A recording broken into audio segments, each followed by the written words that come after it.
con una corte que se inclina para favorecer a los poderosos. Bueno, siempre lo ha hecho, la verdad, pero hoy es más evidente que nunca. ¿Podemos esperar algún cambio? Híjole, maestro,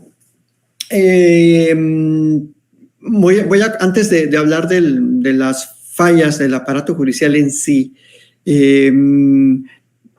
más bien el sistema de justicia como tal pone bastantes barreras para por ejemplo, para que esas poblaciones, esas colectividades afectadas tengan primero una buena asesoría y puedan ir a un juicio de daños, se llaman daños punitivos.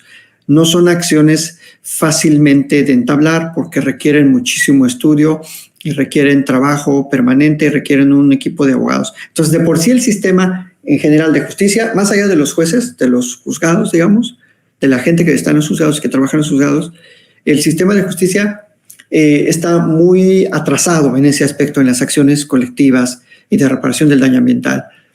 Luego nos enfrentamos a que se echan la bolita a las autoridades. Como somos una federación, Paco, tú lo sabes, como en cualquier problema grave, el municipio dice, pues no, es que no es de mi competencia. El Estado dice, bueno, es que esto lo tiene que tener la federación. Y la federación luego está muy lejos, hablando en términos territoriales, no llega luego en todas las autoridades hasta allá. Y estos grupos tienen mucha capacidad, como tú bien lo mencionas, de corromper. Entonces, antes de que esto llegue a un juicio, si es que llegara, ya los grupos empresariales tienen todo un sistema informativo, legal y propiamente empresarial, incluso para atender estos riesgos que le llaman estas situaciones de riesgo para riesgo empresarial. Tienen tanto poder y en todos los niveles, porque hablando del nivel municipal, a veces ni siquiera tienen o cumplen los permisos municipales para operar de protección civil o de instalaciones. Hay extremos, y por eso me gusta hablar del Grupo México. Aquí en Baja California, el aeropuerto de Tijuana del Grupo México no pagaba agua. Así, debía una millonada de agua. Y de hecho todavía está en litigio algunos asuntos. Y no cumplía con una serie, ¿no?, de regulaciones ambientales para el destino de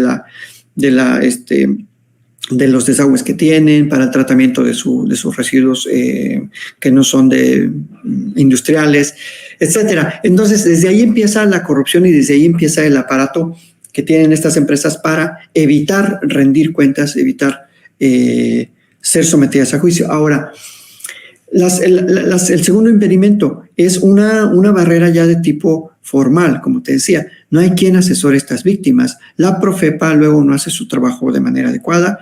No existe propiamente una procuraduría o defensoría de los pobres o en estos casos tan graves de daño ambiental. Y se quedan ahí las víctimas en el limbo.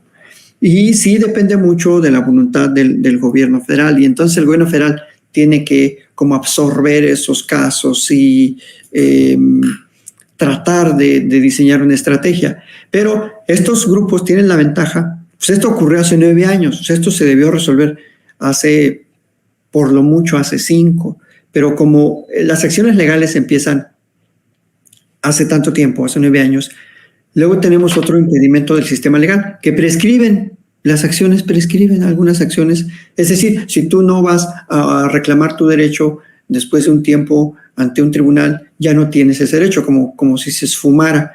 Y esta es una barrera también que usan mucho las empresas y los empresarios para evitar ser sometidos a juicio. Entonces, ya antes de que llegue el asunto a un escritorio de un juez, ya tuvo que sortear muchas barreras y ahí empieza la primera dificultad.